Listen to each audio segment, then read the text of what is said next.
guest in our studio today is perhaps the most intriguing guest we've ever had on the download. This is one of the most successful racers ever to strap in a race car, yet it's possible you don't even know his name. It's possible that you do. I've heard stories about Gary through the years, rumors and wise tales, so I took it upon myself to read his book. I wanted to know about his past in racing, as well as the troubles that landed him in jail. My dad certainly knew Gary. Mark Martin said recently there are only 4 people on the planet not intimidated by Dale Earnhardt. Gary Hot Shoe Balough was one of them. I just finished reading Gary's book, Hot Shoe. Yes, sir. A checkered past my story and was blown away by what I read, like this little insert. After racing in 1981, my dad referred to Gary as the dirtiest driving son of you ever raced with. I obviously have questions about that because Dad certainly raced against a lot of dirty driving son of He was probably called one on many occasions himself. Yeah, he's a racer, that's for sure. The best. I also want to know how someone as talented as Gary with so much success could get wrapped up in smuggling drugs, a decision that cost Gary 10 years behind bars, his family, and his career.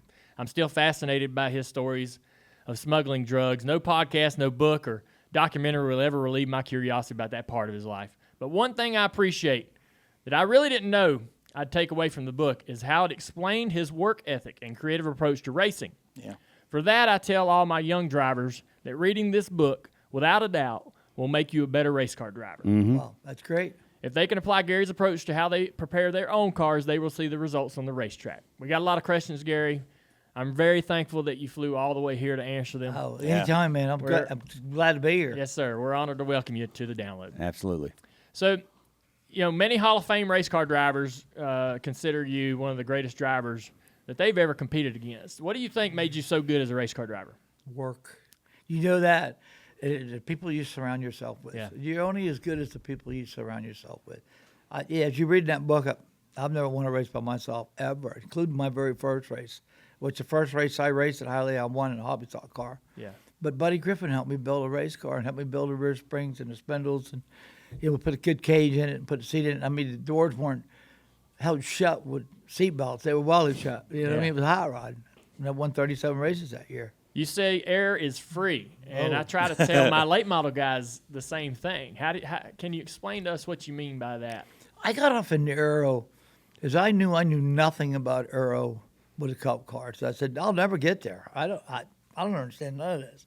And I got around Pete Hamilton and Ray Stonkus, and Pete was into aero with a late model car, you know, and of course he drove for Petty and so forth.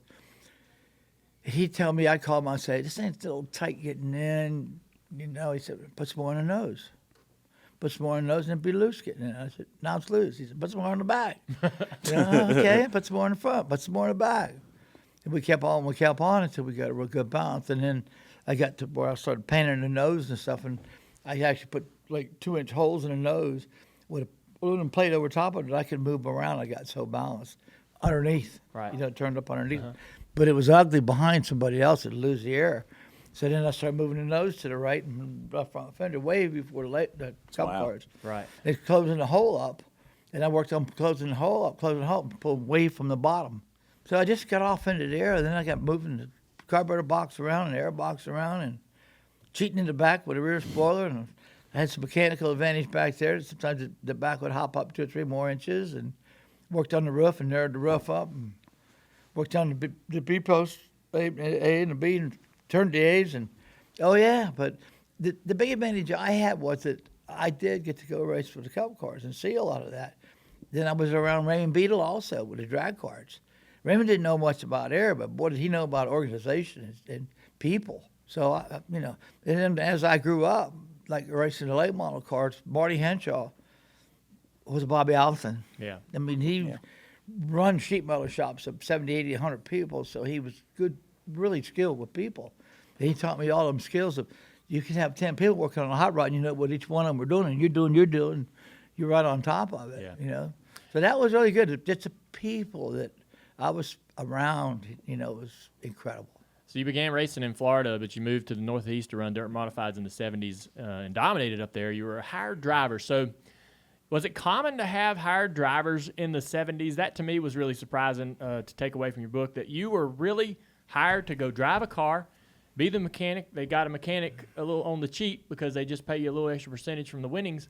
But was there many guys like you in the 70s that were hired to be, driving? There was quite a few, that come from South Florida.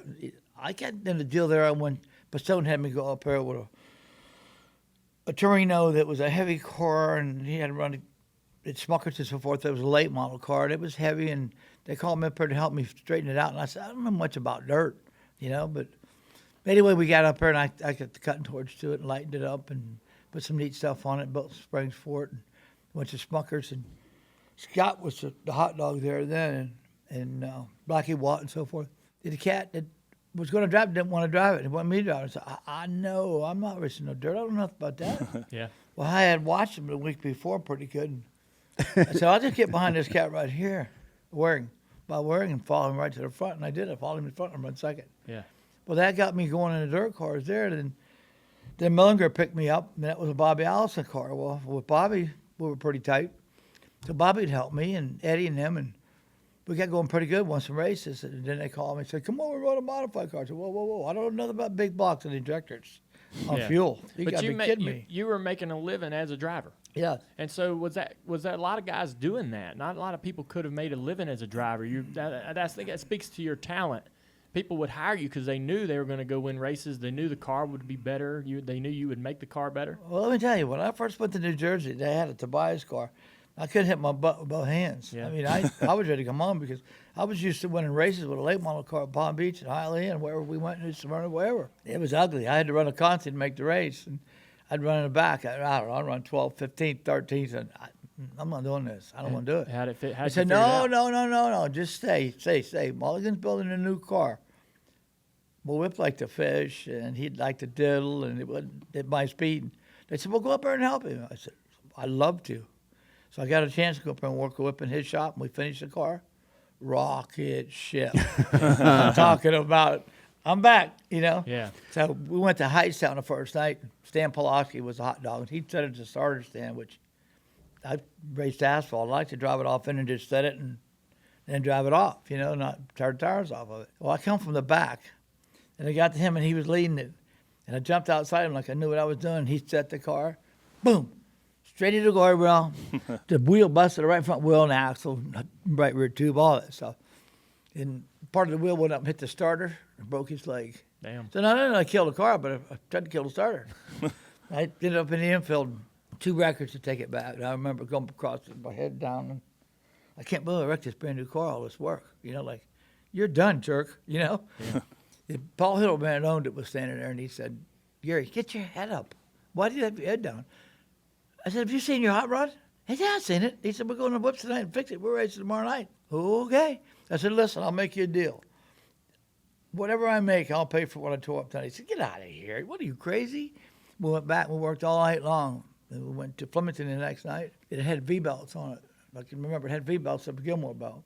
It had power steering stuff. Well, it's got 12, 14 degrees of caster. When you turn it, it lifts you up out of the seat. So I got the belts tight as I can. So lift me out of the seat. I'm leading it. At Flemington, square race track. Yeah. I couldn't. My arms were falling off. I run second. Pulaski won it. And My he remembers arms these failed. things like it's My arms hurt so bad. I mean, I pumped some iron and stuff. You know how your arms feel the next day and all that, and the day after, and then start healing. I couldn't even zip my zipper to pee, but so I wipe my butt. They said, "Come on, we're going to Nazareth tonight." I said, "Listen, guys, I can't even lift my arms up. We're coming to get you." I said, "No. Here they come. Drive up in front of you. Get in." I said, "You got to be kidding me." Put me in the car, truck moving on to the racetrack. All right, let's get in. I said, I don't think I can do this. Get in. I got in. They hooked the belts up for me. That's what my arms hurt. I went out and I practiced, and this thing was rocking again.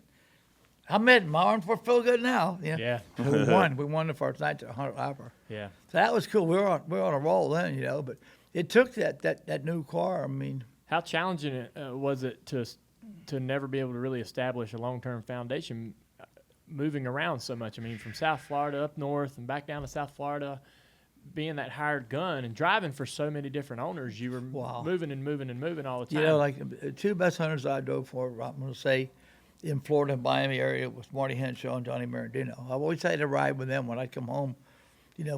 Like wintertime, I'd either drive for one or the other, depending on where Marty was with Larry and this one and that one. Yeah. And and Johnny was with Brack and so forth. And they were pretty good hot rods. And I'd take them and I'd work on a chassis. And like we went to Palm Beach on Friday night.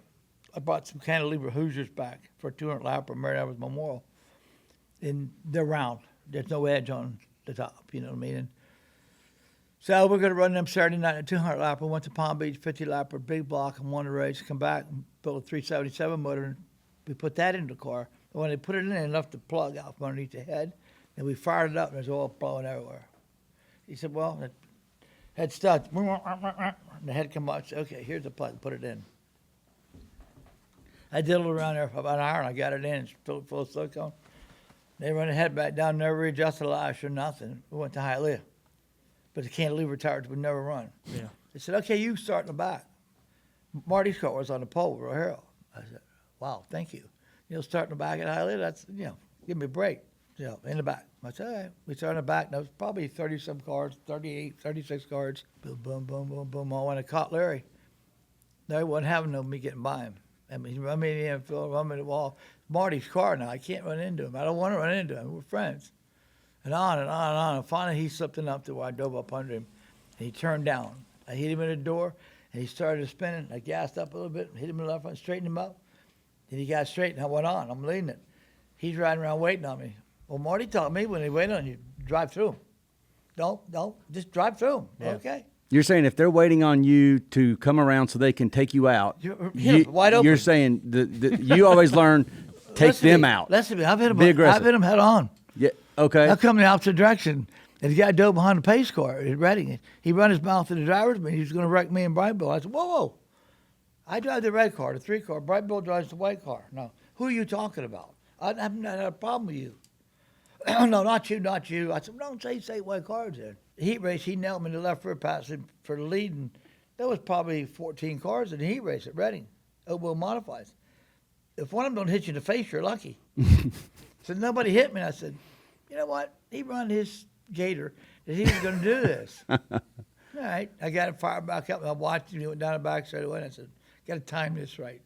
And I gassed her up, down the front straight the wrong way, and he come off 4. And I was coming down the front straight, about half throttle. And he seen me coming, he dove behind the pace car. When he did, I caught him right front to right front. Wow. Oh, led him a car. Oh, you're going to kill somebody. Somebody's going to get it killed. They stopped everything, you know what I mean? Well, if I could have got him radiator cap, the radiator cap, I would have. Damn. Yeah. But you know that, Dale. Yeah, You got to stop it, because if you don't stop it, everybody's going to take a shot. Oh, you're right. They'll run you over. Why pass you? Just knock you out. Yeah. How many? Do you know how many feature wins you were credited for? Like, is there a number that, or did it get too many to count? We got the other side of 1,000, and we just basically quit. I'm going to say someplace between 1,000, 1,200, something like that. I don't know. Wow. So you get to the point to where. So you've had more than 1,000 feature wins, and you sort of gloss over the versatility, and that's one of the things that really blew me away in your book. Is that really how you can go somewhere, race a different car, different track you've never been at, and you're just talking about following a guy, but most people don't pick up racing that easily. I mean, what is it about you and your adaptability that made you be able to drive just about anything? I think that as far as the racetracks, I excel on going to a racetrack that nobody had ever raced on. A new racetrack, when we all went there. Okay. It was like we came on a trail and we would get it quicker than most. Just by outthinking? I think just being a natural. I don't know exactly how, but anytime we went to a new racetrack, we were always right at the top of the ladder. You know what I mean? Look, everybody thinks they work hard. I mean, you ask any racers, they're like, yeah, man, my boys been working hard. But you guys it seemed like you were smarter. Like you had something to it. Am I wrong about that? People's one thing. People's a big thing. The right people, and people work together. It's team effort. There's no I in this. It's a team effort. I appreciate what you're saying, and that's right. But I still think that I don't know. I think you're not giving yourself enough credit, because 1,000 wins is unbelievable. And like Dale was saying, you were bouncing around to a bunch of different people. Yeah, this isn't 1,000 wins or something. You're running late models. You're running ASA in the Midwest. With a lot of people. This is Dick Trickle drove a few different type race cars, but nobody in the history of short track racing, I don't think, was so versatile in that sense. I think one great example, we've got a lot from the book, but 1973 at the Schaefer 100, you basically bolted 2 fuel cells in the car. So you Yes. What? There was a mandatory fuel stop, and he bolted. So they would think around the rule book. It wasn't a break. Got the bottom on one, bolt them together. Right. Bigger can. So- Because we run 45 gallons of alcohol in them things when we run constant flow injectors. So it wasn't nothing to weight. I mean, we worked on that. So I think Gary was an amazing driver. Should have won it. But from what I take away from that is he could get in anybody's car and be awesome. But if he could actually work on it a little bit beforehand, he could make it. Outthink him. He could make it even better because he worked around the rule book. He didn't break the rules. They didn't say he couldn't run 2 Well, It looks like he might. let's not go that far. Thank you, Dale. What are some of the craziest things aside? I mean, that's a great example. Putting 2 fuel cells together in the car to be able to hold more fuel, so you didn't have to take so much fuel on that mandatory stop. Leading it, they held us Right. in the pits. But what Yeah, are some? they held him in the pits because this fuel guy wasn't. They said they didn't put no fuel in it. He didn't do a good enough job to Faking it. win a Grammy trying to fake the fuel Yeah. into the car. Yeah. What's some of the cool, craziest things you ever done to trick your cars up and even break the rule book? Well, Aero was real big. I mean, we had the back of the car to where You talk about the car hiking up 3 inches. to hike get it up. some more- The rear quarters hike it up. So you put like 4 inches, 5 inches, 3 inches more rear spoiler in the car. Right. You get off in the corner deeper. Yeah. You know all that. So how did you do that? Mechanically. Yeah. Windy cranks and then probably the most outlandish thing we ever did was run Mercury, What was that? Wait, what? So why would you run Mercury? left side. My car was 60% left side without the driver. Yeah. So how did you do that? Pumps, stainless cans, Yeah. from frame rail to frame rail. And it pumped mercury from one side of the car to the other. Yeah. Wait, what? While you're on the racetrack or while you're in the After pits. you went through tech. Right. Yeah. Incredible. It's amazing. I mean, yeah. So Daryl Waltrip. It was nothing in the rule books. You couldn't do that at Right. the time, but Yeah. Hey, they got nobody to where says you can- EPA and all that stuff, boy. Woo-hoo. Yeah. But I imagine how many rules have been created because of you, like because of your stunts. I mean, I bet there's a bunch. I'll tell you a good story. I had a fire bottle, and I moved from the left side to the right side. It was like 41 pounds of full mercury. So it was pretty hard to get that under the steering wheel and get it from the right side to the left side. But one Concord, and it got caught. The steering wheel was about a caution lap, cool down lap. I won it. Yeah. I couldn't get it over. I was in trouble. You know Yeah. what I mean? So I thought, what am I going to do? I rolled up off for him. I passed out. I was exhausted. I pulled off, went down in the infield and just pulled up the inside guardrail and bumped a little bit, and they all come running. I said, Ray, move it, get it over there. Yeah. Ray got it over there. Oh. Then we got to the scale, but the fuel and everything, and I think we were about 3 pounds light. Dang. And then back and forth, we stuffed it, we shook it, we everything, you know. And everybody, They got quick change gears. They come up with quick change gears, and I put them in my pockets. When I go getting a hot rod, and the cop wants to pat me down. I said, "Get away from me, man! What's wrong with you? You nuts or what?" And I got in the car, and we finally made weight, you know. But Dang. A cop was patting you down. patted me down, man. Get in the race car. I said, "Get away from me! Who do you think you are?" That is amazing. Well, they do that stuff at the Snowball Derby now. I mean, Yeah. you know. Ricky Brooks is the best inspector I've ever seen anywhere, any place. Oh, yeah. He's better than DEA drug dog. Well, you know that, right? Oh yeah. Oh yeah. The local racing in the 70s and 80s was a wild affair. How many physical? I know you were a fighter. How many physical fights you think you've been mixed up in? As many wins? We As many feature Yeah. wins? Well, together? what do you have more of, wins or fights? it was probably close, but we go to Hialeah, go to a fight, a gunfight, and a knife fight, and maybe it'd be a race breakout. You know? Yeah. Woo, I'm telling you, the parking lot there was rough. They were gangsters. What man. made that? What? I raced with gangsters. They were gangsters. Okay, so that might be Yeah. one reason. Only reason, I don't know where Al Capone was. He should have been there. Maybe he was there. Maybe. Well, all right, so you got in a lot of fights, a lot of dust ups, but and you mentioned some in the book. Give us one that just stands out in your early days that you had to really you talking about having to stand your ground to people. Give me a good fight I'll tell story. you one when I got my butt beat. Bill Plingo was leading the race one night, and he was the president of the organization. And who is it? Who Bill just? Plingo. Okay, all right. And I run him down Marty's car, and I caught him and tried to get by him. He's all over the racetrack. Finally, I got under him and turned him around. He waited on me. Mm-hmm. Well, you know what happened? You run him all the over. way up to the back seat. The front bumper always in the seat. So you just plumb right into him. Yeah, Marty said, you did good. I said, yeah, look at your hot rod. He said, I don't care. We'll put it up. You fix it. We'll go again. Yeah. Yep. He didn't won't mess wait with you on again, right? No, that was over. Till in the parking lot when the races were over. Oh. Uh-oh, what happened there? Well, they surround me. And there was more of them than me, and they beat out of me. Really? Oh, yeah. I got a good ass beating there. And with that being said, my brothers were pretty crazy. They liked to fight, and they were in fights all the time in Highland. I mean, my dad was a police officer, but my brothers were pretty wild.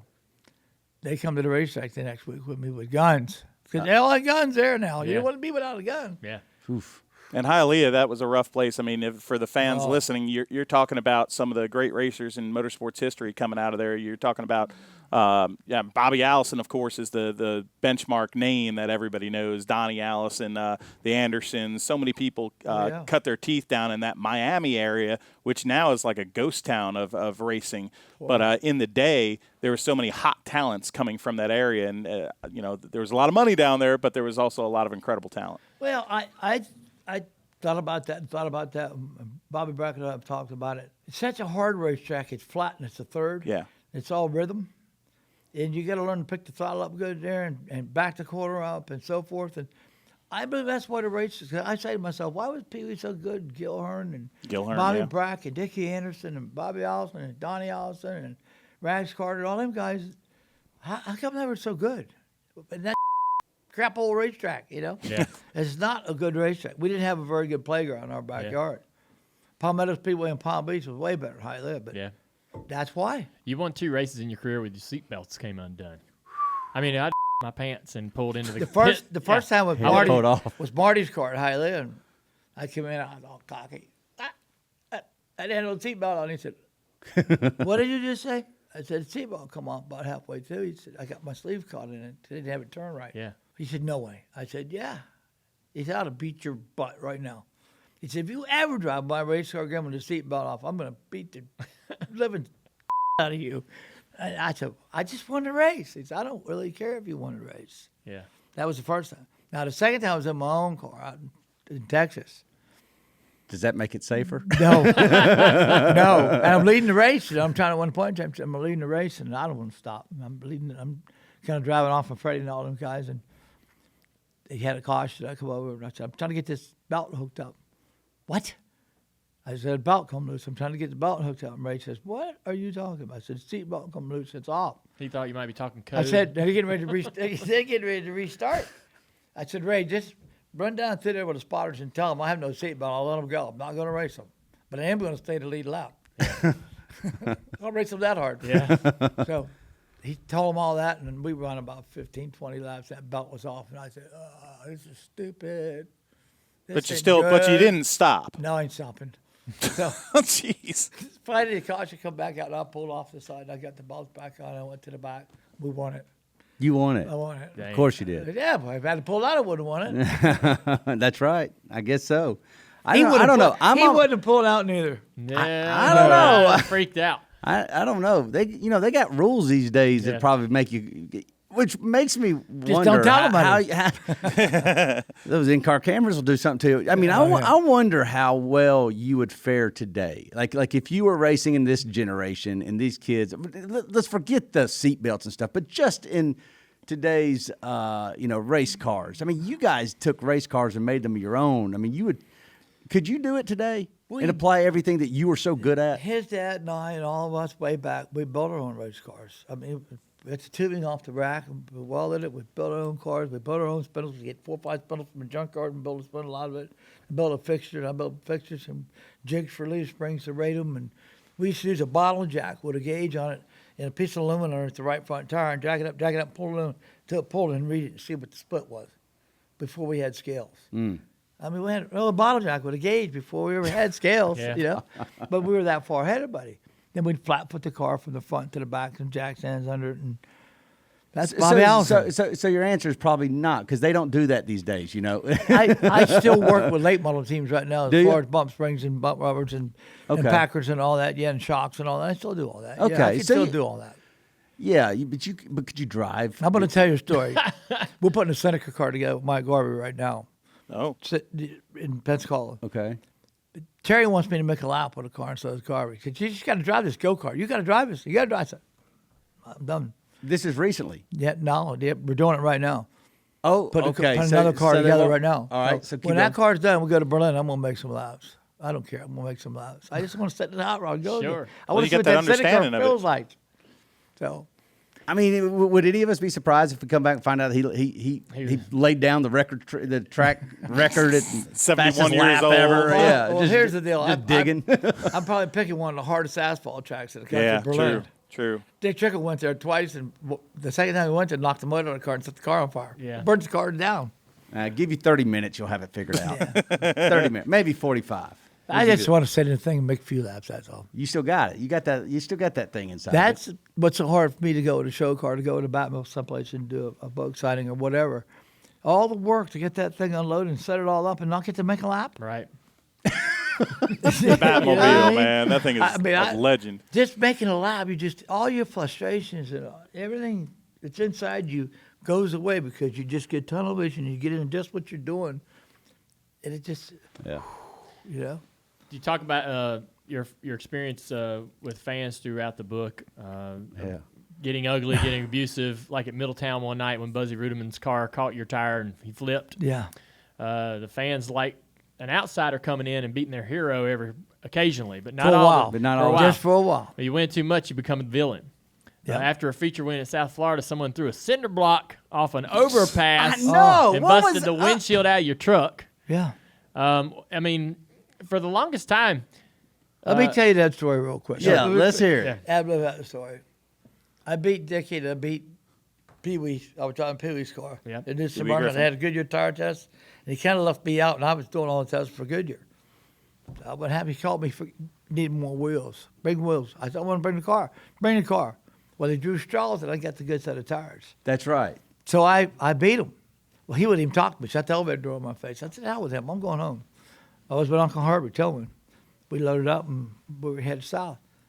And the guy throws a block off the bridge, busts the windshield all in our face. I said, Jesus. "What Are you the driving? hell Coulda was kill- that?" coulda Uncle killed Herb you. was- Uncle Herb was driving. He pulled off the side of the road. He just wigged out, made a U-turn and went across the road, went back.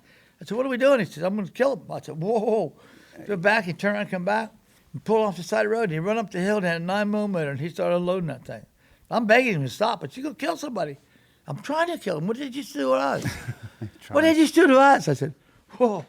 This is bad, you know. Come on, we'll just get a windshield for this thing and get home. Yeah. So we got some duct tape out and taped her up and got to the house and bought a new windshield. So what? So for the longest, for the longest time in your career, you had a difficult relationship with fans at particular tracks. Crowds, would give you the finger, boo you. Oh yeah. You were given Spit on me. You were Yeah. Spit on you. You Really? were giving the officials the finger, and the crowd thought you were doing that. I've done that before. No. No. Yeah. Yeah. Yeah. I was getting thrown out of a race at Hickory Motor Speedway and flipped off the tower. And obviously the fans are in between me and the tower. And Oh, yeah. They thought I was giving them the bird. So that ruined my reputation at Hickory for about a decade. You ever been banned from a racetrack? Oh yeah. I lived that out for life. Hallelujah. Yeah. I won a 200 lapper there, and afterwards I had the cantilever tires. But Larry was the president at the time, and a lot of politics. And they took the race from me. I kept the trophy. I said, well, okay, I'll keep the trophy. Bring the trophy back or you're out of here for life. I said, I'll bring the trophy back. And I thought about it. So I'm home for the winter. I've got a good ride. I could win a bunch of races. This is stupid. Just go eat some crap and do what you got to do. Yeah. So I went back out to the board meeting, humble pie. And, yeah, whatever you want to do.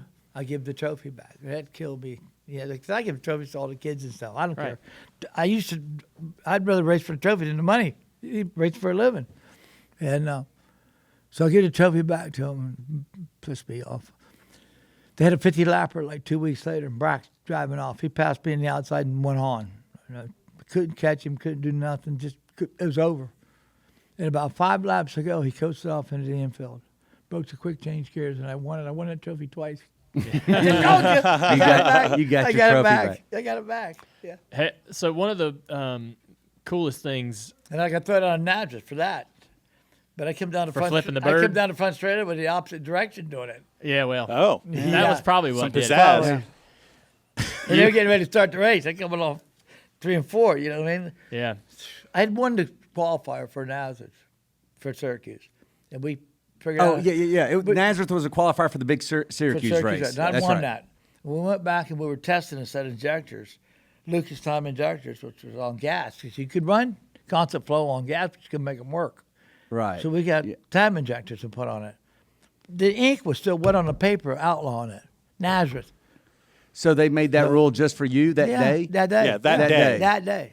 Yeah. And so what did And you here do? I am representing them. Yeah. But and then what did you do then? Because you said that What did ultimately I got do? you kicked. Yeah. What'd you Come do? down the front straight, shooting them all bird. They knocked the fence down and come over the fence, and it was ugly. It wasn't nice. I know that. So then he said, "You're out of here, man. You're done, Jerry Pritchard. You're done for life. That's it." Yeah. And Perry all called him up and talked to him, my boss. And, well, anyway, we're gonna let him come back, come over here and apologize to everybody. I said, They wanted you to apologize. yeah. So I up on the front straightaway with my boss apologizing to the world. What was that like? Hard. How does race car drivers don't apologize a No. whole lot? I don't know No, if y'all they know don't. this or not, Yeah. but No, we're always right. you're always right. So they made you get on the loudspeaker and apologize to the crowd? Yeah, the front straightaway. Yeah. Hey, but the key is you apologize to the crowd, not to the tower, though, right? One of the Yeah. I think one of the Exactly. biggest signs. It wasn't about the crowd. It was about the tower. I think one of the biggest signs of respect that you can show a driver is to put a bounty on him. In 1994, you had a $500 bounty on yourself at New Smyrna Speedway, meaning anybody that came in there and beat you got an additional $500 from the track. Is that? Do you remember all the bounties or the Well- highest bounty that you might have had? That was one of them, but they'd done it several times. But I used to tell Clyde all the time, I said, "How come I don't get paid extra when I win?" And Clyde said, "No." I said, "Yeah. Yeah, What do right. you need?" But that was a pretty neat deal. We won 67 out of 79 races that year. That Pee-wee whole, Golly. yeah, wait, that So that's was where what? that 1,000 number comes from. If Yeah. you win 67 races a year. Yeah, that chips away at that big number. What year was that? 94. 94, yeah. So 94, you go down there, you win 60. And I ain't quit. I'd quit. I'd retired. Yeah. And I was Yeah, this is your I was retirement working for James tour. Finch, working for James with all that, and I went down to help people out. They struggled with a car and stuff, a handicap car, and it was all myself. He said, "But drive it to New Smyrna next." I said, "I'm not getting involved with Pagani and all that." No, he's not going to drive it. I drove it, and all the valve springs broke. It was horrible. I said, "People, what are you doing? You're a racer. You know about this. You've won races and races and races. You got to get the hot rod right in the garage." We worked, went back, and we won. And every week he'd show up to the racetrack with a car running in the trailer. He'd fire it up, pouring oil up in the trailer. The door would be open. I'd be waiting on him, and he'd get there in time. Practice is over. He said, "You don't know practice. You raced on it years." I said, "Yeah, but you changed everything on it this week." We tried a couple things. Yeah. And you go out, for the heat race, and you'd hang on, and you'd win it, but come back and say, "Hey, put the car back. What are you doing?" You raced all the way through the 60s and 70s, trying to strive to get your first opportunity in NASCAR. Your first Cup race was 1979 Daytona 500. Yes. Oh, yeah. We got That's it's an iconic race, obviously, because of the finish between Richard Petty and Donnie Allison. Richard Petty winning the race, Cale Yarborough, Bobby Donnie, and all them fighting down there in the corner. A few questions. You were driving for Billy Harvey. You blew a few motors in speed weeks. Eventually, you got a short track block from Grant Adcox. Exactly. Or a short block from Grant Adcox. So the block itself is destroyed in the other engines. You borrowed the heads from one blown motor. You borrowed the intake from the other blown motor to put that together to be able to qualify for the race. Obviously, that's not how you're used to doing it, right? Because all your short track stuff is a first class operation. 5 motors.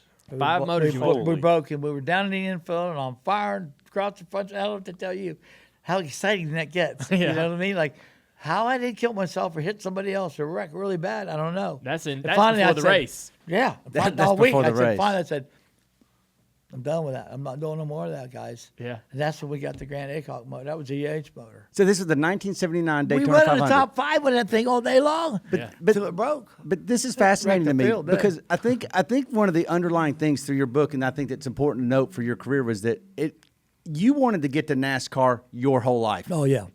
You were killing it in late models and killing it in modifieds, but let it be known that you were trying to get to the top. I had a in chance. NASCAR Cup. to run Indianapolis cars several times, And- I bailed out. I And didn't you do it. turned it down. Okay. Good rides with AJ. So you get to this chance to race in the 1979 Daytona 500, which is an iconic race, Oh, and yeah. this is your first race, correct? Yep. And Dale's talking about you blowing 5 motors and all that stuff. But I'm curious because I'm reading about it, and it doesn't seem like at any time you stopped to recognize that I made it. I'm like, I've been trying my whole life to get here. Did you, or were you so laser focused on that race car and the fact that you were going through a motor or two? Oh yeah. Did Just you trying to stop? make the race, Did trying you to make it. Did you trying to make the race? Because that's obviously it. But at any point did you have satisfaction or fulfillment just for a second that you were in the Daytona 500? I think when the satisfaction finally come about is when we run up there with Daryl and everybody running the top 5, and you could actually see the lead car. You know what I mean? Like, holy Christ, how'd this happen? With everything that happened, that's not supposed to happen. Right. And I had Mario Rossi as a crew chief, and I remember it rained and it rained and it rained, and we started the race, and the racetrack was wet, and I said, look, I really want to do this, but do I want to run 200 mile an hour on a wet racetrack? Yeah. And this thing was 35 Soaked. degrees tight Yeah. by that flat back window, Buick. So it was ugly in the beginning, and it pushed, you get up there, and I'm going to get in the water and really wreck it, you know? Yeah. And I run about, I don't know, 5 or 6 laps, and I got on the radio, and I said, this ain't good. And Roger said, just drive it, you wuss, just drive it. It'll get better. And he changed everything on the car. Yeah. Everything. I never night got to before practice the that. race, yeah. But he'd been around the block and knew everybody. And it got better, and it got better, and it got better. Next thing you know, we're driving it to the front. I said, wow, this is pretty good. So, I mean, it was a bumpy week. And then we crashed, and we took Pearson out, and it was raining, it all the grass. It was terrible. How far into the race did that crash happen? Almost about 3/4 of the way through the race. Okay, so yeah. you're moving right along. Yeah. Were you there at the end? I mean, do you recall being there to I mean, the Allisons were your buddies. I'm gonna You tell knew you- about that. Oh, yeah. I'm gonna tell you what grew up happened. with them. We got up by the office there afterwards, and Richard Hill was up there with us, and we were talking, and Bob Burhilly came up, and he was pissed off because they got involved in a wreck and screaming out. I mean, I chased him around the car to beat his little butt. I course there was a ended up fight. driving for them. Yeah, you did. But they grew up around me, you know what I Yeah. mean? The other fight, Yeah. The other fight, the fight we haven't The heard. other fight. Yeah. the not so famous fight. But did you when the Allisons got into it with Cale? Where were you? Had you left the track I already? was there with Harv. No, we were in the pits. You were? Yeah. Did you see it? I'd seen it, but I mean, I'd seen what happened with Kel and Donnie, and out of all the people I ever raced with in my life, including his dad, and his dad would intimidate you. I'm talking about intimidate you now. Yeah. Donnie Allison intimidated me more than anybody. Really? I said that Huh. one time to him. He said, Gary, why? I said, evidently you never watched you race. You know? He Yeah. said, I never thought I was intimidating. I said, Yeah. Bobby could run with me, and I could run with Bobby. I could run with your dad. Pearson, any of them. But always with Donnie, I was intimidated. But I grew up around Donnie, riding the back of his pickup truck. I don't know how many fights Donnie was in at the races. So it was just another Donnie fight. That's all you're looking at. But Donnie, but yeah, Donnie was aggressive. Yeah. Bobby was smooth, and Donnie was aggressive. Yeah. Right. They're still like that, aren't they? You know, Bobby's smooth. What about Richard Petty? Did you ever? I mean, because he goes and wins that race. What was your recollections of racing against Richard? Made a big mistake with Richard Petty at Michigan. Oh, really? Real big mistake, practicing. But I think there was some difficulty there with Pete Hamilton being my driving Oh, that's coach right. and driving for Richard, because Richard never really cared for me. Oh. And then I got underneath him here down the back straightaway at Michigan. I followed Buddy Baker by. And he didn't know I was there to come down, and I got him in the door, and he almost wrecked. Practice was over. I didn't want to go back in the pits. Yeah. They said, Al, come around for Steve and all. Gary, do yourself a favor and stay right here for a while. And finally pushed the car, and then everybody laid their tools down, and he's going, Who, Richard is? yeah. So I go across there, and he's in on the tires. He says, where do you think you're at? Ilo Speedway? I said, Richard, I was drafting by you. Well, buddy, I got 2 tires on the flat to keep running into you. He said, it's practice. I got to win practice too, you know what I mean? I feel like if you're the fastest car in practice and you set on a pole and you lead every lap and you win the race, let's have a beer. If you don't want to have a beer, we'll fight. I don't care. Yeah. There's other options, by the way. Yeah, It doesn't have to be a well, beer fight. But anyway. No, but you know what I'm saying. I mean, So the king wasn't You're happy there- with you there. He wasn't you're happy. there to win, Yeah. right? When was the first time you met Dale Earnhardt? The first time I met your dad, I'm gonna say Metrolina. Okay. Really? Yeah, that's the first time I'd seen you. You were there with your sister and had a couple of boxes, and you guys were struggling. And I really wanted to walk over. I'll tell you the story. And I really wanted to walk over and try to help y'all because I was going pretty good there. Yeah. Your dad was there, and I said, "He don't need my help. He's got it." You know what I mean? Yeah. And it took you all a little while, but you got it. You know, Yeah. It's like Davey Allison. I kind of tutored him. Donnie gave up on him. He called. I was standing right there, and he called Bobby. He said, "I'm done. I can't deal with this kid. No more. I'm done." Well, the kid's there by himself. Yeah. So I put him under my wing and helped him a lot and got him going. And I felt like you were the same way, you know, from your dad. And your dad was busy. If I was there, why could I help you? You know? Yeah. Make sure we get this microphone in front of you. I want to hear these stories. I got to make sure I hear. Yeah. All right. There you go. Yeah, there you go. Thanks, Gary. Perfect. All right. Go ahead. Yep. So y'all raced one of the races that I first ever saw you drive was the 1981 Charlotte 300 at Lake Mall Sportsman race at Charlotte Motor Speedway. That's the one where Dad called you the dirty driving Oh, SOB. Amazing race, and a little bit of me had become a fan of you that day. Even though you and Dad beat and banged to the finish, I don't know. There was just something. I loved the car. It's a beautiful race car, and I thought your style was very similar to Dad's. You were aggressive, and I like that type of race car driver. And you learned of Dad's comments right after that race from Donnie Allison in Victory Lane? Donnie Allison come over and reached in the car and went, in my mouth. Yeah. Let go, you know. He said, whatever you do, keep your mouth shut. He said, that is the Crown Prince that you just got into and wrecked. Yeah. That is the crown. I said, no, I know, you know. But it was one of them deals that Dale was real good about getting on your right rear. And he's real good about getting on that right rear and that arrow. Yeah. And that void off that windshield and that nose. It's still there. It hadn't changed. Right. And he was just on the right rear, and I moved up, and he got me in the right rear on the other side, finish line in Charlotte. Well, the other side goes that way, comes back. You're going to wreck. You Yeah. know what I mean? Yeah, I got lucky. I let go and grabbed him, let go and grabbed him. Mark Martin said he seen all the smoke. He thought somebody blew it up. Then he looked and he said, the blue's still going straight. Well, then he drove up alongside me. I said to myself, we're going to go way off in 3 here now because I had to really pedal hard to be alongside of him getting in, you know? And he got up here and got in loose stuff. He was in Robert G's car. Yep.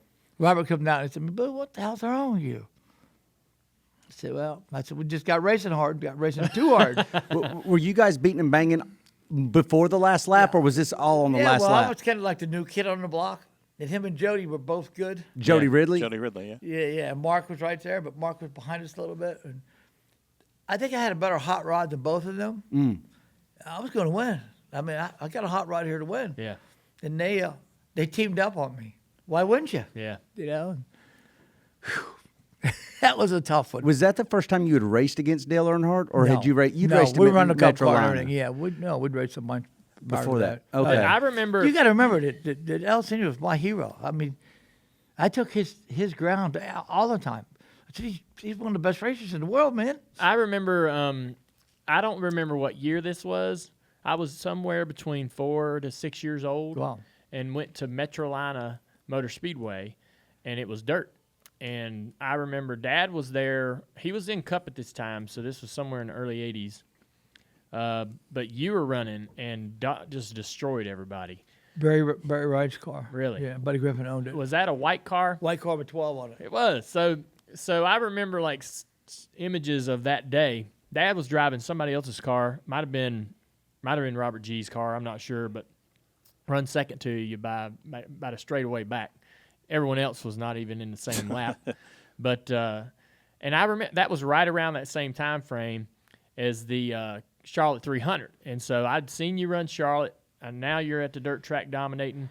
That was my first recollection of you and racing Dad. So I don't know how many times y'all. I mean, obviously raced against each other in the Cup Series quite a bit. It was written and said by many people, even as recently as the 90s, that you were the Dale Earnhardt of the short tracks. Is that a That's a compliment. That's a compliment. So you talk about how you appreciate, Dad as a driver, and Although he flipped him off once. you did flip. Yeah. Oh, hold on a second. We got to hear about that. Yeah. I don't remember that. Talladega 1981, Talladega 500. Jody Ridley. Yeah. Now he Jody, remembers. Jody come from the back. Yeah. I didn't make the race for Broken Valve Spring qualifying.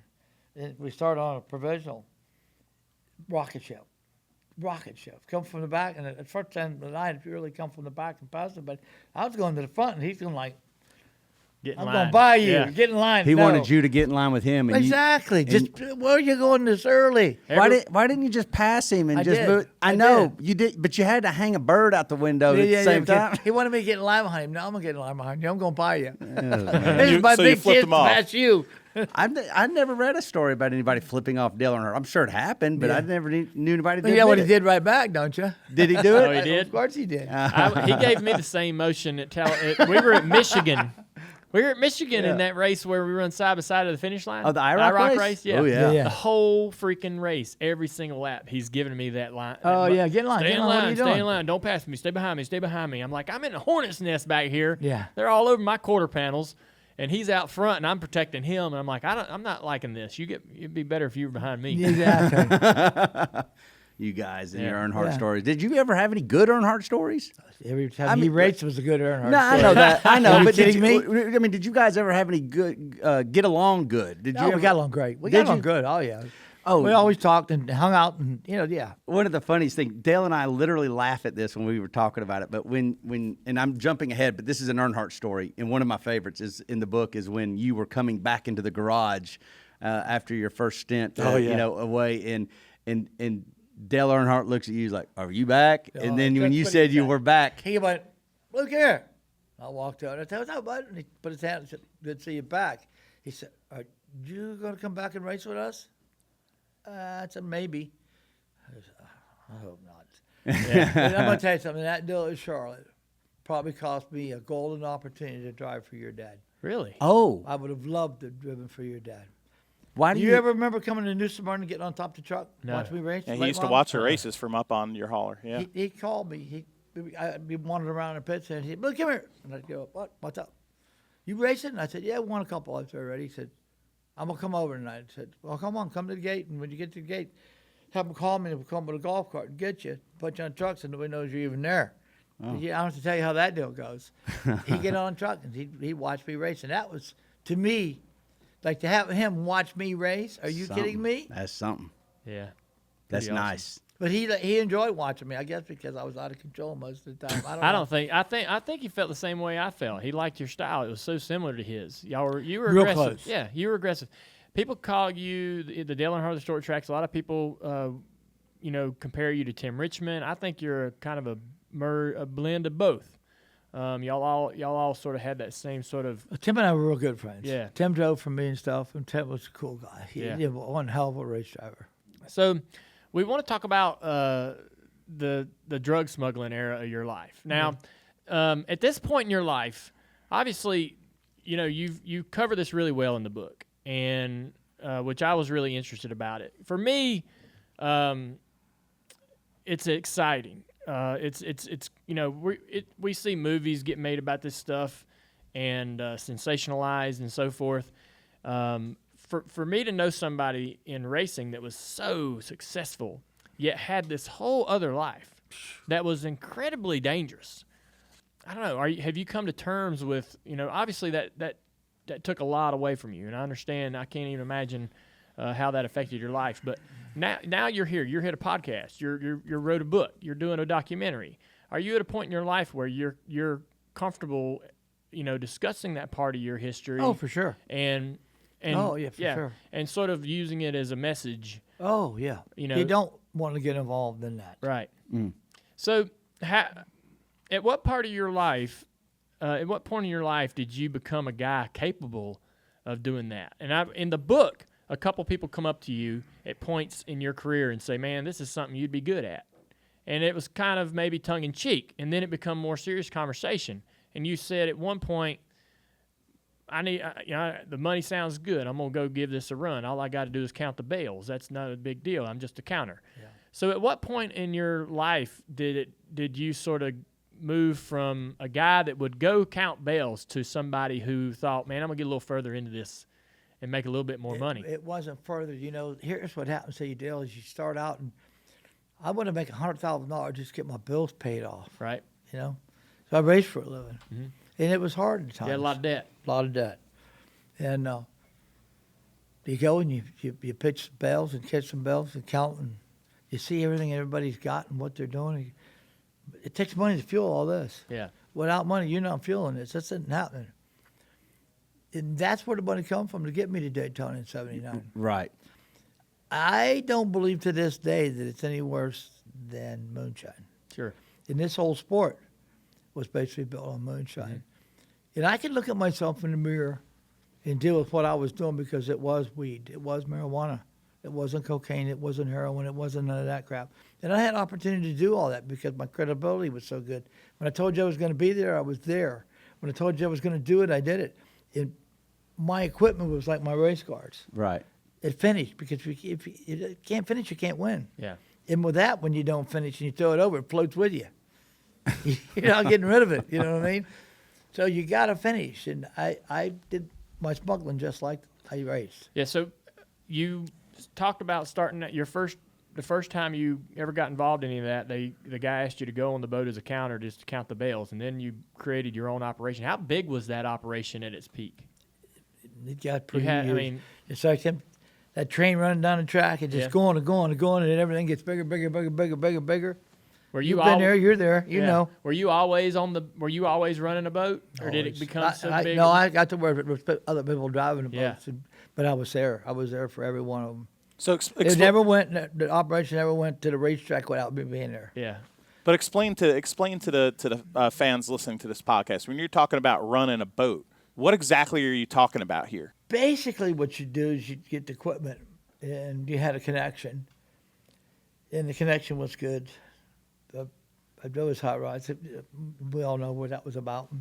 But it's time to go, you go. They tell you to go, and you got to go a certain place. You got to go to Fiery Rock, or you got to go to Bimini, or you got to go to North Light, or you got a point you got to go. But you got to remember that's a stick sticking up out there. And we didn't have GPS then. We had a compass and a watch. And you throw a line out in the water if you broke down and see where the current was and just how much you were drifting, how much you had changed course. And it was pretty hard to go out there in the middle of the night. It's dark out there. There's no lights. And I mean dark. If it's a cloudy night, there's no stars, there's no moon. I mean, you can't see your hand right there. So it was a challenge. It really was a challenge. I went, like, when I first got the boat, 24-foot Sea Ray, I went 13 times and almost lost my house and had my race cars all put up. I couldn't afford to buy tires for them. And I just wouldn't quit. I persevered. Bobby Allison taught me that a long time ago. Yeah. There's no quit. So you went the first several trips and didn't even get a bail? Nothing. I don't understand that. How come? Because they didn't show up. They didn't make it. Oh. They broke down or they got busted. Or, yeah. So you were losing money. You're doing this to get money, and you're losing money. Oh, killing me. I got you.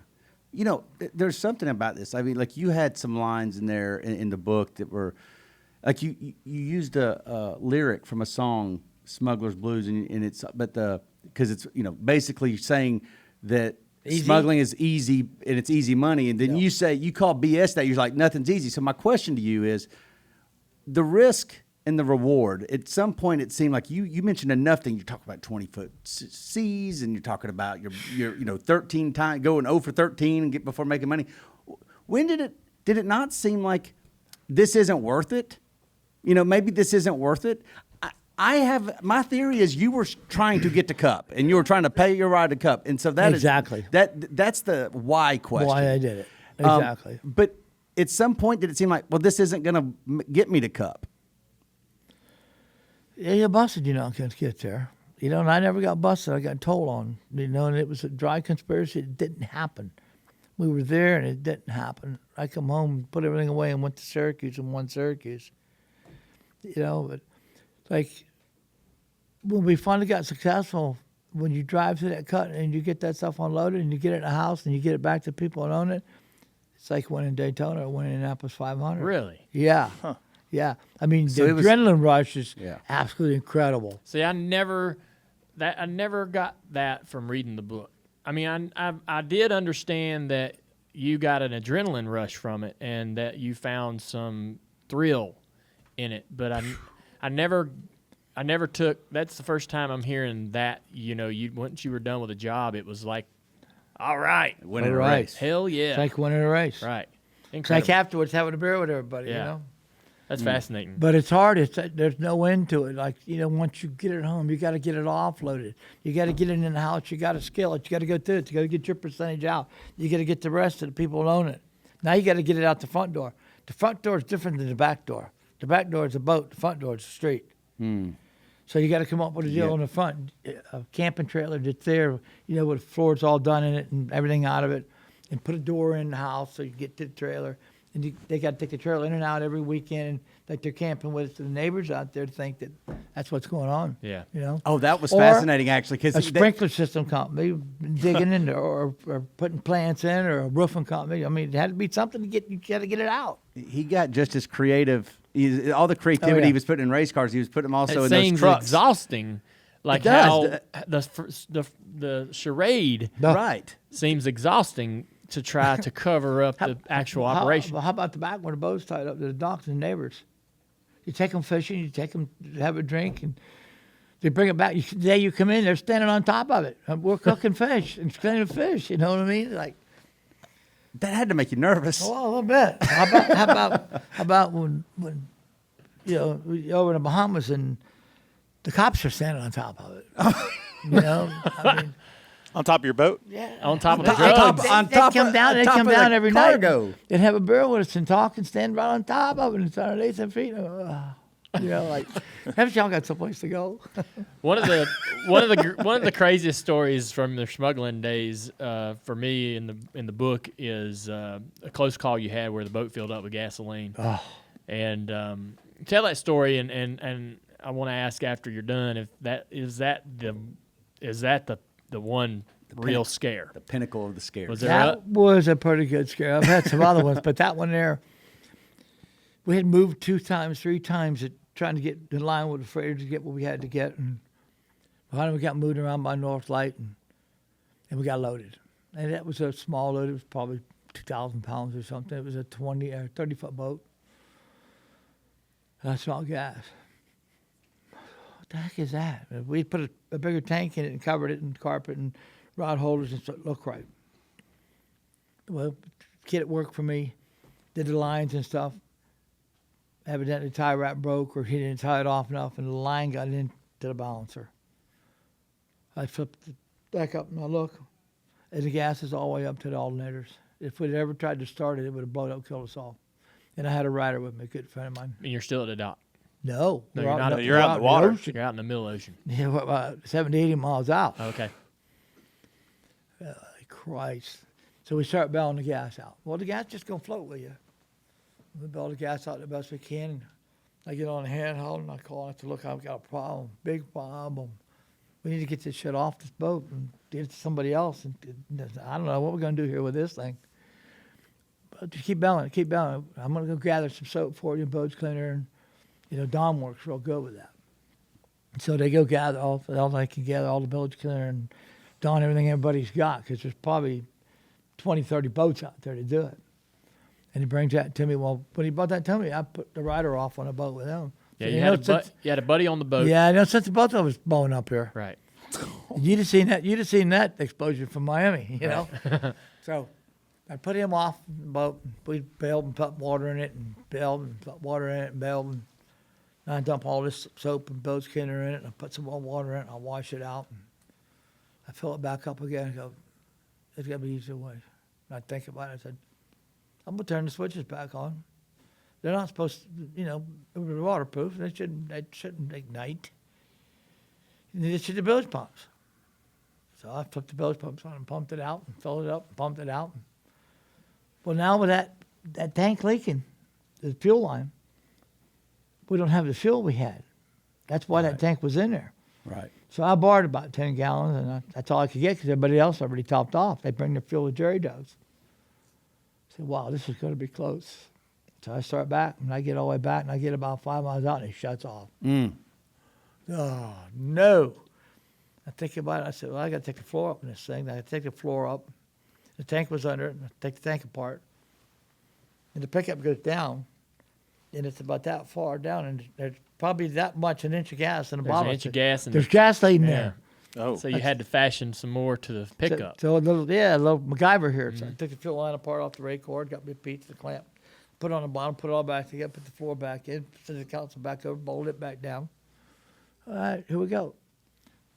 I drive on in. While I get to where I'm supposed to be at the marina, and the cat that's running the travel lift is supposed to lift me out. Not there. They're going to use a forklift. You got to remember now, there's no fuel in the back of this thing, and all that's in the front. He lifts it out, and it's going like this. I'm going, oh, and I grab the back, and I'm hanging on the back. He says, get away from that, man, you crazy. I said, nah, yeah, a little bit. Yeah.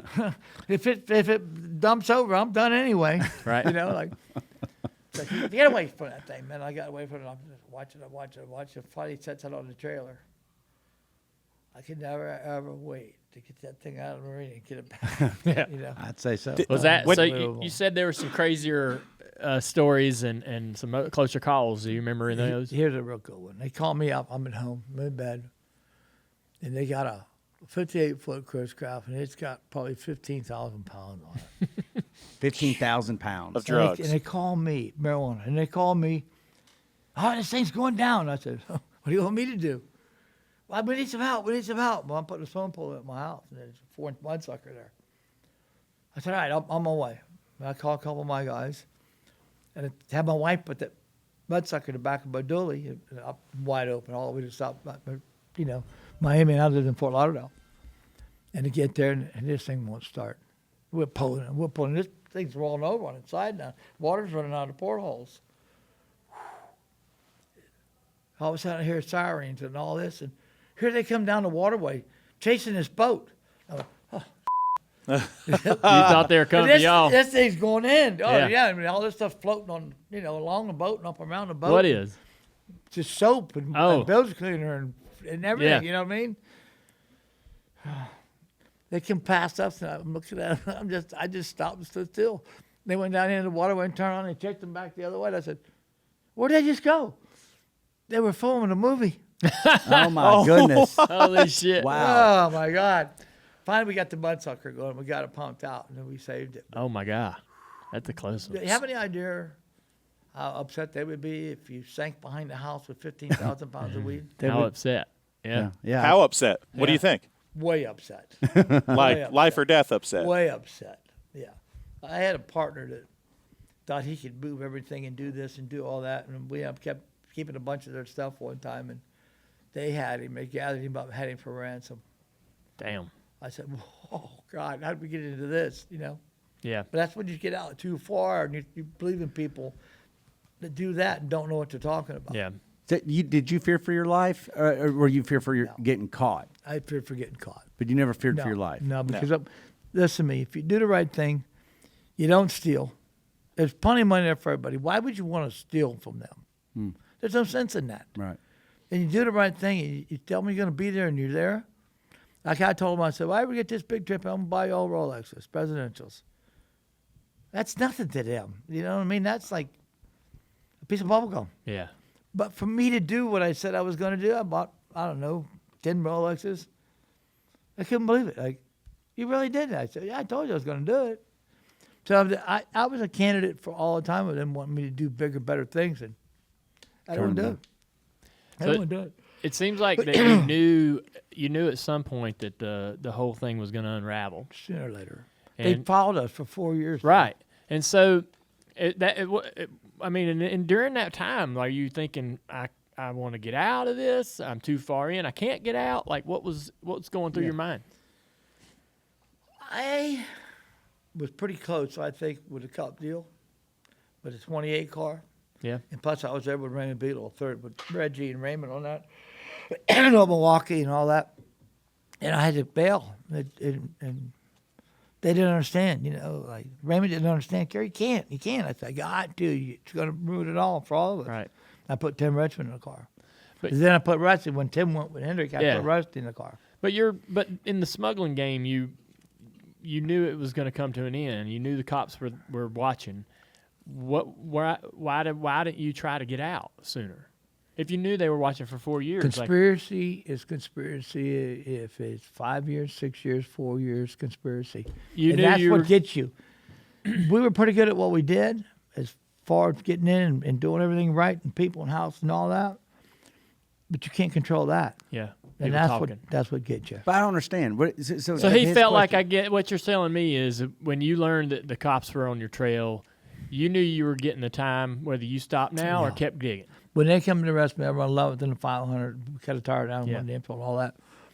And they come at 5 o'clock in the morning, and the first thing they said to me was, "You got a better career and future than anybody we're arresting, and we're arresting 70 people this morning." I'm like, Oh wow. Yeah, a lot of people going down. but they've been 4 years. Yeah. When they come for you, buddy, they got it. Don't you think? When you see, it's in the book here, when you see United States government versus Gary Balough, that's your first clue. It gets Yeah. your attention. How are you going to beat the United States government? Yeah. Nah, man. How I much? thought I could. You make a little money. I get good attorneys. Right. And I could have won it. I should have almost won it. But they wouldn't sever me from the other 9 defendants. And they were, on tape and just bail lists and names everywhere. And I mean, oh my God, guilty of sin. Yeah.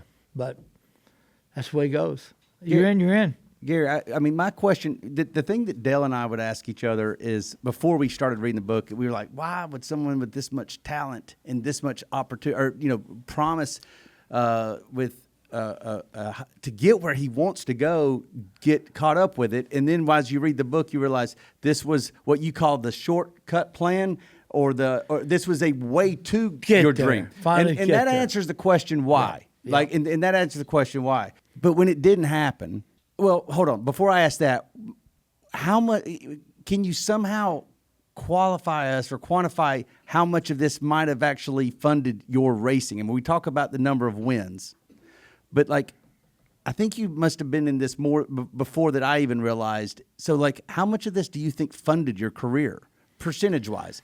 50% My of early it? career, none. I wasn't involved in none. Yeah, at the end, when we finally got to the cup race with Harvey and so forth, that's what helped us. And then, like, when we went to Syracuse in 1980 with a Batmobile, there's money there to do it right. Yeah. I mean, So it didn't. it takes buku money to make all this happen. So it didn't ever contribute to your cup stuff? Yeah. It did. It did. It That's did. how I finally got so there. it did. With so Harvey, yeah. In a way, you could say that was a successful, whatever the path you chose, it helped you achieve it to a degree. Is that fair to But say? here's what I'm going to say. I got in the 75 car and got to racing and got to be there. And then Raymond Beadle seen me, and we got to become friends, and I'm drag races with him, and he wanted to get involved.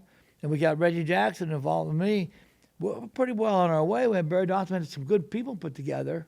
Barry Dobson, yeah. Yeah, good people. Like when I won a championship with Rusty in Old Milwaukee and blah, blah, blah, blah, blah. Well, I knew that I was fixing to be indicted, but I went to my attorney, and he said, "You're 300%." I said, 300% of 1,000? He said, "No, 300 of 100." That's right. Boy, them are bad odds. To clarify, if I remember right, you're talking about the chances you had to beat this, right? Yeah, no, and he of said being you had indicted. 300% Of being of being arrested. indicted. Right, Yeah. right. It was a And done he said, deal. no, you're 300%. Right. In other words, you have no chance of No. getting out of this. So Well, you're going to be arrested. you're You're gonna going be to be arrested. indicted. There was also a chance, though, but you had to do something that you didn't want to do. No, I wouldn't do it. I haven't done it. Yeah, Wouldn't do it. I'm not going to do it. Yeah, so you were real careful, and you talk about that in the book, being careful about certain details of the crimes and the individuals involved. Yeah. Is that why you feel like there's no fear of any danger for you, even today? Oh, yeah. Like you don't walk around looking over your shoulder at all. Not at all. Really, and never did. Nope. Wow. Companies love me. The Bahamians love me. Yeah. I didn't talk about no money. Right. And the people I work for and work with, I said nothing. Just like, Dale, all the years I've raced, I've never protested nobody in race it. Yeah. Never. And I won't walk up to the scale and watch you go through and tell the officials and blah, blah, blah, blah, Right. blah. I'll walk around, look at it, and see what you got, and I'll come next Learn, week yeah, with make that it and something better. During the years of your appeals, you continued to race and win. I'm going to rattle off some of those victories here in a bit, but you had to know that jail was certain in your future, as you just said, 300%. Your lawyer's telling you out of 100%. How did you block that out? The hardest thing was to get that close with a cup deal, a real good deal, Oh yeah. You'd And not have be that able in the back of your the mind. thing that I wanted to do from the time I Yeah, was and 9, you 10 couldn't years do it. old. No. But you went and ran all pro, and you won the biggest races. Well, that I could wanted be to race. I wanted won. to race. I know. wanted to race.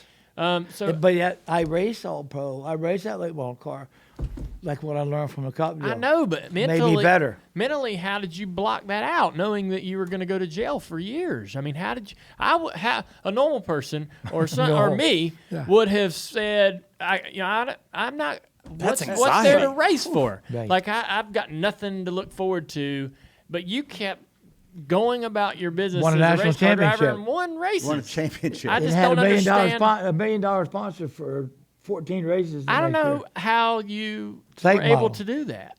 Yeah. Like you went, so you Because I thought I was going to win the appeal. I never give up. in your mind, you never gave up. Never You gave up. went to the 1986 Snowball Derby and won.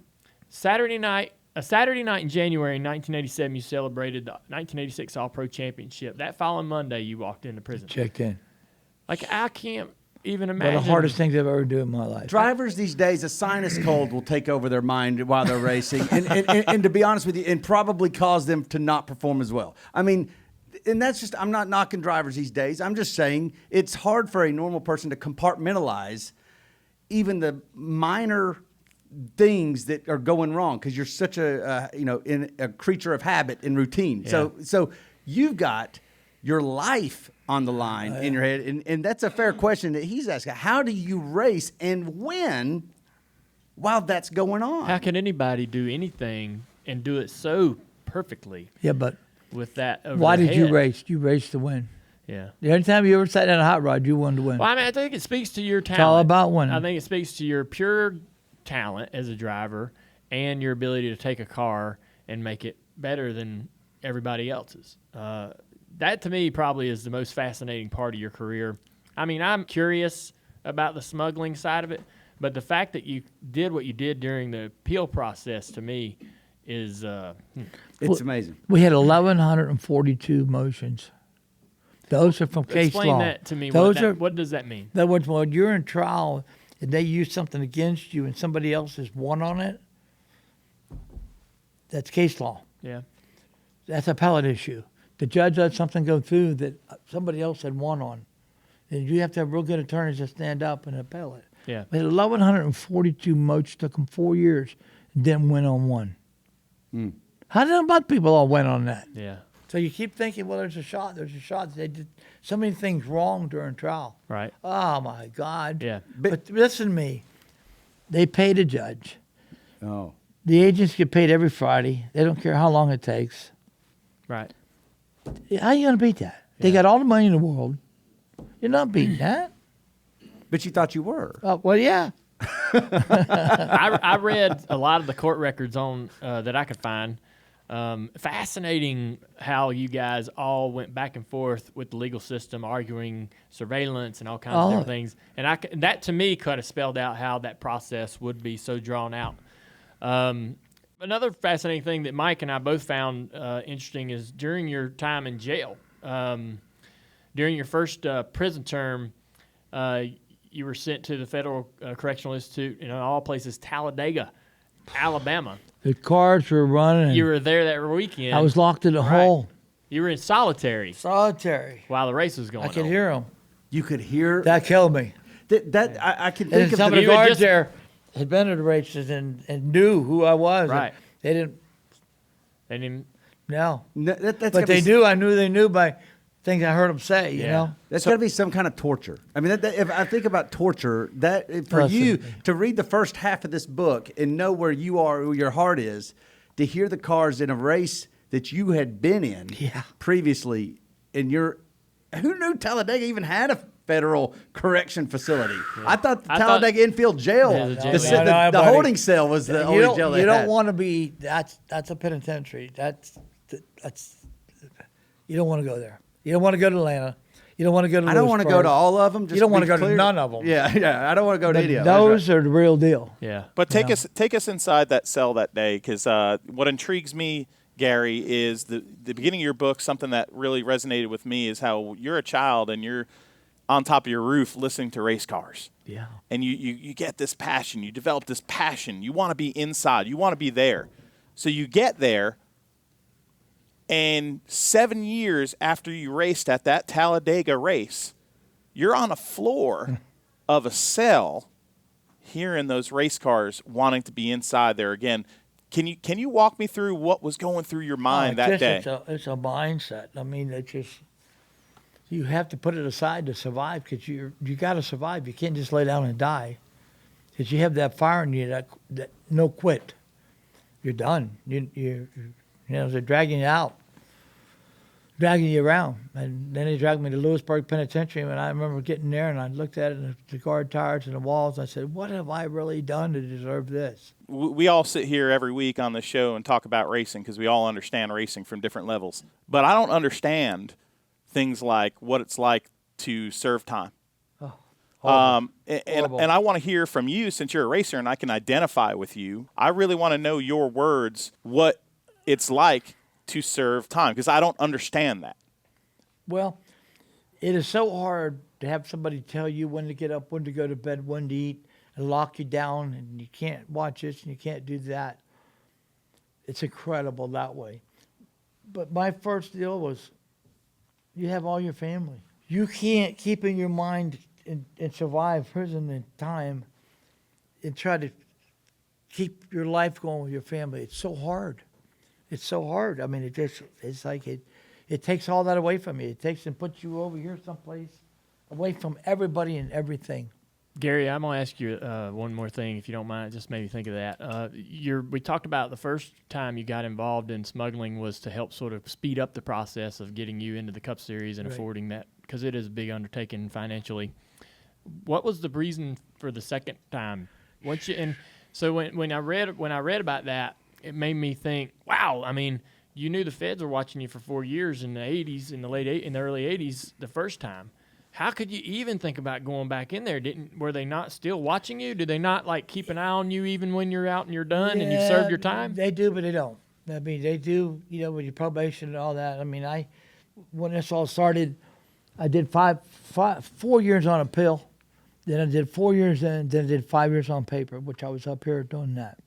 Then the second time, I got a 7-year sentence, and I did 68 months in and 5 years on paper afterwards. So add all that up, it's about 13, 14 years. I don't know. But why did you go in the second time? The second time, because my knees were bleeding. I couldn't get a sponsorship. I couldn't make no money. But You were at the bottom. At the bottom, at the very, very bottom. And I went to Bimini fishing. And you got to remember, all them kids over there now have grown up. I made Christmas for all them kids. I'd load my address up with $30,000, $40,000 worth of toys to take over there, and we'd have Christmas. And they needed bikes, and they needed this, they needed that. Whatever they needed, we figured out how to get it. Yeah. Now they're grown up. They remember that Gary kept his mouth shut. Grandpa, they call me. Yeah. He's our hero. You need to do this. You need to. No, I don't need to do that. Yeah, we got this. Blah, blah, blah, blah, blah. So you do one trip. One trip's all it takes. Reeled in. You're back in. You're in. Golly. Another interesting story from 1989, you watched the Winston, where Rusty turned Darrell on the front straightaway for the win with other inmates. Well, I own part of that deal. I was still in with Raymond Beadle. Really? And Reggie, yeah. While you're in jail. I put Rusty in that car. Right. But once Tim left it, Raymond said, "What? Oh, what are we going to do now?" I said, "We can put Rusty Wallace." He said, "Rusty who?" I said, "Rusty Wallace." And He said, "He's never done nothing." I said, "He's the next candidate. I'm telling you, he's the racer. He's who we got to hire." you'd been racing against Rusty, and you knew him well. Oh, I mean, ASA and all pro and everything. ASA, We were good friends. So you talk about how Rusty winning the championship in 1989 really affected you because you had the opportunity, that was sort of your destiny to actually be in that car. Yeah. Had things going your way. But it was still good for me to see Raymond do good and Rusty do good. I was still a team player. Yeah. But it hurts, that that's what you work for all your life, and that's why you did what you did to get there. And here we are. I never knew that.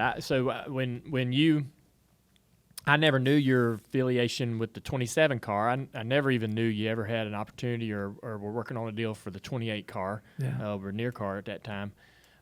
So it's interesting for me to see like a visual graph of what your career what your direction was. Right. Like you had a plan. Like Yep. when you were at the racetrack in 1979 in Daytona, you might not have knew exactly what that plan was, but by 1981, Was to get good enough to get in Yeah. the top right. by 1981, you're in the 75 car with rehealing those guys, and that you were working on a plan. You had a plan. So imagining you now in that 27 car and having that potential to be with that team really even makes it more intriguing.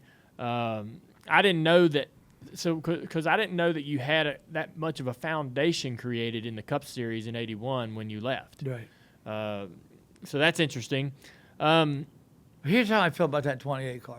Yeah. If your dad had ever been in that 28 car, the rest of them had been racing for second every race they went to. It was a rocket ship. Woo. Yeah, it was. Yes, sir.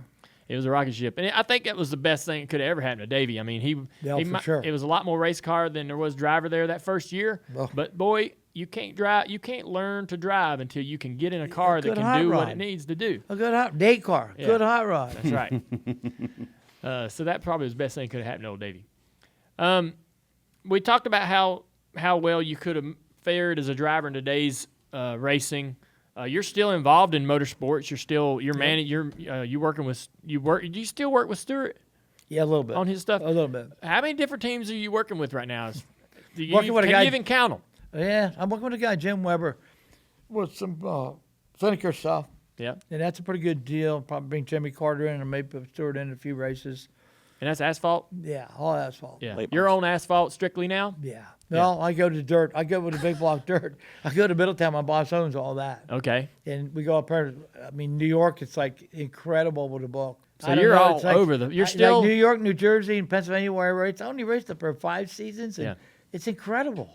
The fans up there are just unbelievable. Yeah. Unbelievable. Sounds like you're I- still when running as. Dale, when I first went back up there, I walked across the racetrack and I don't know anybody. Mm-hmm. And I got to the bottom of the racetrack and there was 15 people wanted my autograph and said, "You got to be kidding me. How do these people remember me? Yeah, It don't make sense." A legend. everybody You're a remembers you, legend up man. there. Yeah, but it's just crazy to be gone that long Yeah. and walking someplace. And You've never been gone. Everybody still remembers who you were. Yeah. Where do you live? 'Cause I live you- in Ohio. I live in Cleveland, but I went there and put some race teams together, main event cars for Brian Short and Jimmy Carter, and then I went to Tom Ferris with Scott Baker, and put 3 teams together there. Then I put another team together over in Pennsylvania with a Seneca car. Then I got to Delaware, Illinois, and I got all that stuff going on in New York State. Yeah. But I'm excited about the movie. I want to do the movie. So you're making a documentary. Tell us. Yeah. The documentary is real close to being done. Really. We worked on it all last summer. I've seen the rough cut of it. It's It's incredible how they move stuff around, and is it similar to the book? it's from the book. Okay. Yeah. So, all right. And so a lot of the names that we read about in here, are they in the documentary? Like, Oh yeah. Do you It's like that documentary's like me sitting right here and talking to you. Whatever it is, I'm gonna tell it. Right you on. know? Well, I want to rattle off some victories, man. 1968 Florida's Governor's Cup 200 winner, 1976 Syracuse 200 winner, 77 Syracuse 200 winner, 78 Syracuse 200 winner, 81 Miller High Life 300 winner, 1980 Snowball Derby winner, 1980 Syracuse 200 winner, 84 All-American 400 winner, 84 World Crown 300 winner, 86 All-American 400 winner, 86 All-Pro champion, 86 Snowball Derby winner over 1,000 races, feature events in his career. Gary Balough. I've amazing. always wanted to talk to you. To me, you're one of the most fascinating stories in motorsports, and appreciate you writing this book because there were a ton of holes to fill for me, and I know there's a lot of other people out there that are as curious about you as I am. They need to read this book, Hot Shoe, A Checker Pass, My Story by Gary Balough and Bones Bouchier. How do you pronounce Bouchard. Bouchard? Bouchard. Bouchier? I've always said I'm a I just Northeast guy. that's I why grew up everybody with calls Boucher. him Bones. Just Yeah, call him Bones. Bones. Yeah. He's one of the best. He's a real is. racer. I waited a year and a half for that. You got 181 and trying to find a sponsor, somebody to help me with it. And Chris stepped up. Yeah. And I got with Lou Boyd, and they were doing a contract back and forth. They sent me all the stuff, but there's no contract in the envelope. So I just said, well, they haven't got it yet. And I waited. Finally, I called him. I said, where's the contract? He said, you got it. We're waiting on you. I said, I don't have it. Oh, yeah, you do. I said, don't have it. Well, meanwhile, Bones had to do something. He took a job in California. Well, I had to wait a year and a half to get him to do it. But I wasn't doing that book without Yeah. Bones Bouchard. Yep. So my boss kept sending me, Gary, there's other authors. There's other people can do that book. I said, no, like there's bones. not. And when we finally did that book, and he was reading it as I was proofreading it, my boss does all them contracts. He said, I don't like to read, Gary. I said, okay. Yeah, I'll send some chapters to me. I sent some chapters. He called me up. He said, holy Christ, what have you done to me? I said, what? Oh, you know, like, oh, man, what have we done? Yeah.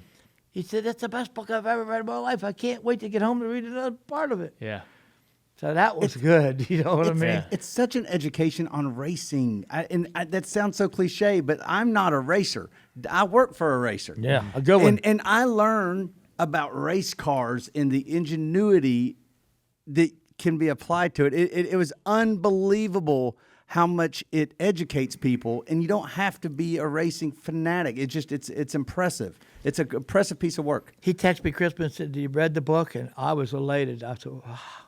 That's not Junior, really. And then he said, and the whole thing is he patterned some of his career after my style, and I went, oh my God. If Big E could hear that, you know what I mean? And then he went on and started telling me about the ingenuity and what the cards and how sanitary the cards were, including they were. And that meant a lot to me to hear that from him. Yeah. You know? Well, I appreciate Because he has got there and he has made it and he has done it. He's done okay for himself. Yeah. I'm glad I got to learn all about you. There's so many layers to you, and Good and bad. Yeah. Well, they all tell a story, and they all there's lessons in there. And I tell my driver. I told Josh Berry, my late model guy that's out there. He's won 50 late model races and still racing today.